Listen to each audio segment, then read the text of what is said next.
आज पवित्र मकर संक्रांति भद्रक जिलार विभिन्न स्थान में जमुची मकर मेला। हाँ आज्ञा आमे कहूँ भद्रक जिला धामनगर ब्लॉक अंतर्गत खड़ीपदा पंचायत कांजियापाल महापुरुष मठ मकर मेला आडंबर सहित पूजा अर्चना करा जायतिला। मठ महंत गोविंद दासंकर कहवा अनुसार 500 और 600 वर्षर मठ मकर मेला पाई कांजी पानी और पोड़ पिठा और कंचा अमृत भोग लगे। एटारे कांजी पानी प्रसिद्ध पांजी पानी कांजियापाल ग्राम ना कांजी पानी एक विशेष आकर्षण जहाँकि धाड़ी रे ठिया होई शह शह भक्त माने पीबार दृश्य देखा मिलता।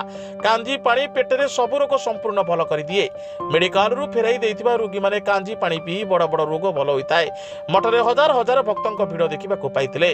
धामनगर ब्लॉकर पूर्वतन विधायक राजेंद्र कुमार दास अतीश नंद अन्य नेतृवृंद युवक संघ ग्रामर मुरबी माने मेला उपस्थित रही समस्त कार्यर तदारख करथिले। आमे हेलु कांजियापाल मठर महंत गोविंद दास। मठ बाबद तो बहुत किसी कहानी तार रही कहीं ये है 500 कि 600 वर्षर मठ है। तापर महात्मा यार कहवा गले ये जनसाधारण किए भल मत सब जानी है। आठिकार यही गोटे महत्वपूर्ण जिनस गोटे कांजी पानी है। कांजी पानी आपणकर पेटर जिते गुड़िए अच्छी भल मंद अच्छी रोगमुक्त हूँ बड़ जिनस ए प्राय आमे जानिबार प्राय जो मैंने धर गैस्ट्रिक फैस्ट्रिक पेट बेमार भल मंद परिवार समस्या ये सब जे तार से महात्मा भीतर जे पशिची से सब तार जानी है। किंतु कांजी पानी एमती गोटे जिनिस रही महात्मा रही जे कांजी पानी आमे प्राय पेट बेमार मुक्त करूनी प्राय आम तो कम दिन तथापि आमर 13 वर्ष है आम रही है। आमे प्राय 100 पाखापाखि लोक जोड़ाक निज डाक्तर पाखु फेरी फेरिक आसुँच है कि शेष मुहूर्त जो पहुँचती यही कांजी पानी द्वारा रोगमुक्त याठू आहरी बड़ बड़ बेमार भी जाए से प्रति जार अटल विश्वास अच्छी है से तार आसूँ। यही धरी नियंतु आज गोटे मकर पर्व एत लोकर समागम किमती कांजी पानी पीउं देख किमती झगड़ा लगुंट किमती लाइन नहीं किमती कौन होती है। कांजी पानी गोटे बहुत किसी गोटे मूल्यवान जिनिस जहाँ को महापुरुष कर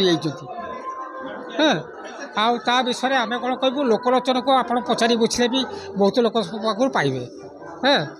आई कथा कांजियापाल मठरे विशेषतः से मकर पाई से पोड़पिठा टिके करा हुए से ठाकुर गोटे रही पोड़पिठा टिके है कांजी पानी टिके पंचामृत टिके है जितक आम साध्य तथापि तो संघर्ष भितर चली देखुं आपण मैंने देखुं चली। राजेंद्र कुमार दास पूर्वतन विधायक धामनगर। आपण आज जो आसले कांजियापाल महापुरुष मठ को कौन ए बादर पत्रिका रखिए पवित्र मकर मेला पाई पवित्र पीठ महापुरुष कांजियापाल मठरे आज एक स्वतंत्र कार्यक्रम जो स्वतंत्र कार्यक्रम रे जे आपण मानकर देखिए पोड़ पिठा सहित कांजी पानी एक विशेष आकर्षण।